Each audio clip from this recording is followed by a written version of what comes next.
পিতা, পুত্র ও পবিত্র আত্মার নামে আমেন। খ্রিস্টে আমার পরম প্রিয়জনেরা, আমরা সাধারণকালের চতুর্দশ সপ্তাহের মধ্যে রয়েছি। আজ ৮ই জুলাই, মঙ্গলবার।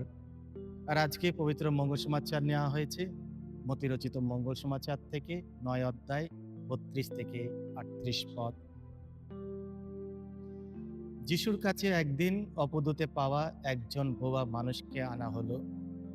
দেখা গেল সেই অপদূতটাকে তাড়ানো হলে বোবা লোকটির সঙ্গে সঙ্গেই কথা বলতে লাগলো।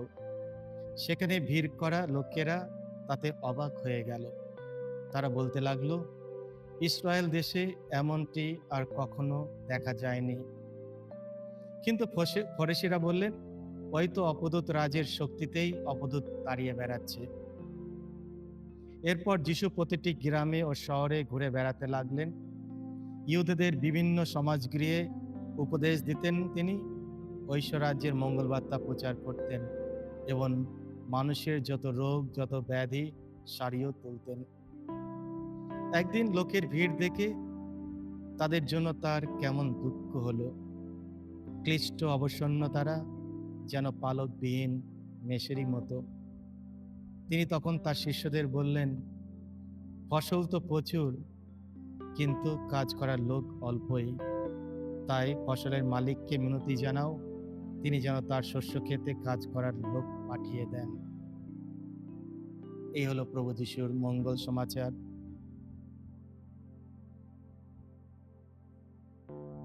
সমাজের পরিবর্তন আনা, এটা আমাদের প্রত্যেকের কর্তব্য।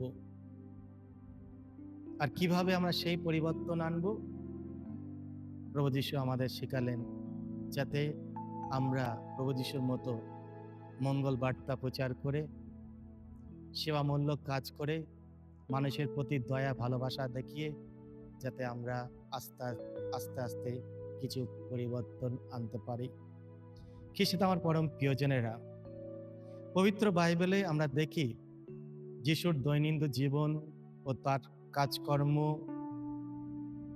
সবকিছু দেখে বিভিন্ন মানুষ বিভিন্নভাবে প্রতিক্রিয়া দেখাতে শুরু করে। সাধারণ লোকজন প্রভু যিশুর কাজ, প্রভু যিশুর ব্যবহার, তার ধর্মপ্রচার সবকিছু দেখে তারা অবাক হয়ে যেতেন। তারা বিস্ময় হতেন, তারা মগ্ন হতেন। তারা বলতেন যে এই ব্যক্তি কিভাবে এত কিছু করছে, এত জ্ঞান, এত বিদ্যা সে কোত্থেকে পেল। আর আজকে আমরা মঙ্গল সমাচারে শুনলাম, তিনি যখন একজন অপদূত পাওয়া মানুষকে তিনি সারিয়ে তুললেন, আর তখন লোকজন অবাক হয়ে গেল। তারা কি বলল? তারা বলল, ইসরায়েল দেশে এমনটি আর কখনো দেখা যায়নি। অবাক। কিসের জন্য অবাক? কারণ তারা স্বচক্ষে দেখেছে যে এই ব্যক্তি মুখে যা বলে কাজে তিনি তাই করেন।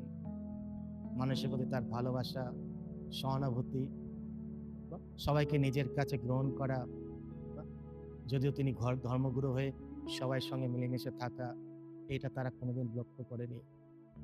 আর তাছাড়া তিনি কিভাবে মানুষকে নতুন জীবন দিত। গতকালকে আমরা শুনেছি, সেই মহিলা ১২ বছর যে রক্তস্রাবে ভুগছিল তাকে তিনি সুস্থ করলেন, এবং সেই সমাজগৃহের নেতার মেয়েটা যে মারা গিয়েছিল তিনি তাকে জীবিত করে তুললেন। এইভাবে অনেক মানুষ তারা নতুন জীবন পেয়েছে প্রভু যিশুর সংস্পর্শে। আর এইটাই সাধারণ মানুষকে হতভম্ব করেছে, বিস্ময় করেছে, অবাক করে দিয়েছে। কিন্তু অন্যদিকে যখন আমরা তাকাই, ফরিসিরা, সাদুসীরা তারা কি বলল? তারা সমালোচনা করতে শুরু করলো। যিশু এত কিছু করছে তাদের না, তারা সেটাকে ঠিক মতো দেখলো না।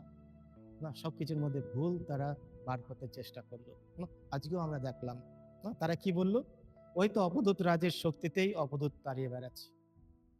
যিশু যে একটা ভালো কাজ করলো, ঐশ্বর শক্তি দিয়ে সেই বোয়া মানুষকে সুস্থ করলো, একটা আনন্দ করা উচিত। কিন্তু তারা সমালোচনা, নিন্দা, অবিশ্বাস এইটা ছিল ফরিসীদের অ্যাটিটিউড। তারা ভালো কিছু দেখতে পেত না। খ্রিস্টতে আমার পরম প্রিয়জনেরা, আমাদের জীবনে এই ধরনের সময়, এই ধরনের সমালোচনার সম্মুখীন আমাদের হতে হয়। বিশেষ করে যারা ভালো কাজ করে, যারা পরের পাশে থাকে, যারা হয়তো আপদে বিপদে মানুষকে সাহায্য করে, যারা অন্য মানুষকে ভালো পথে নিয়ে যায়, অনেকজন আছে তারা হয়তো সেই জিনিসটাকে ভালো মতো দেখে না। হয়তো তাদের সমালোচনা করে, তাদের বিরুদ্ধে কথা বলে, তাদের তিরস্কার করে, তাদেরকে সমাজ সমাজ থেকে বার করে দেয়, না? সমাজচ্যুত করে দেয়। না? আর তার জন্য ভালো মানুষ ভালো মাসের মতো থাকতেও পারে না। ইচ্ছা করে ভালো কিছু করার জন্য, কিন্তু মানুষের জন্য তারা সাহস পায় না ভালো কিছু করার। কিন্তু প্রভু যিশু তিনি জানতেন যে এই কাজটা ভালো, তিনি সেই কাজটা করতেন।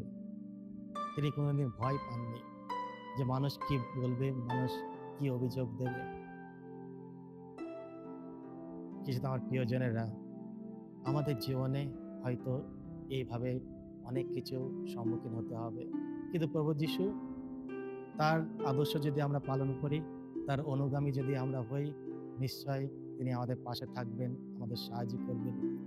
আজকে মঙ্গল সমাচারের দ্বিতীয় অংশে আমরা দেখলাম যে প্রভু যিশু যখন তিনি সমাজ গৃহে বিভিন্ন জায়গায়, বিভিন্ন অঞ্চলে ধর্ম প্রচার করছেন, মানুষকে সুস্থ করছেন, তখন তিনি তার মনে গভীর দুঃখ পেলেন। তিনি কি বললেন? যে ফসল তো প্রচুর আছে, কিন্তু কাজ করার লোক খুবই কম। মানুষ ঈশ্বরের বাণী শোনার জন্য সবাই অপেক্ষা, কিন্তু তাদেরকে বাণী প্রচারের জন্য, তাদেরকে বাণী শোনানোর জন্য, তাদের পাশে থাকার জন্য মানুষ খুবই কম। আর তার জন্য প্রভু আমাদের সবাইকে আহ্বান জানাচ্ছে, যাতে আমরা প্রার্থনা করি মানুষদের জন্য, আহ্বানের জন্য, যাতে মানুষ স্বেচ্ছায় এগিয়ে আসে প্রভুর বাণী প্রচার কাজে, এগিয়ে আসে মানুষের পাশে থাকার জন্য, এগিয়ে আসে ভালো কিছু কাজ করার জন্য। আর এটা আমাদের প্রত্যেকের কর্তব্য।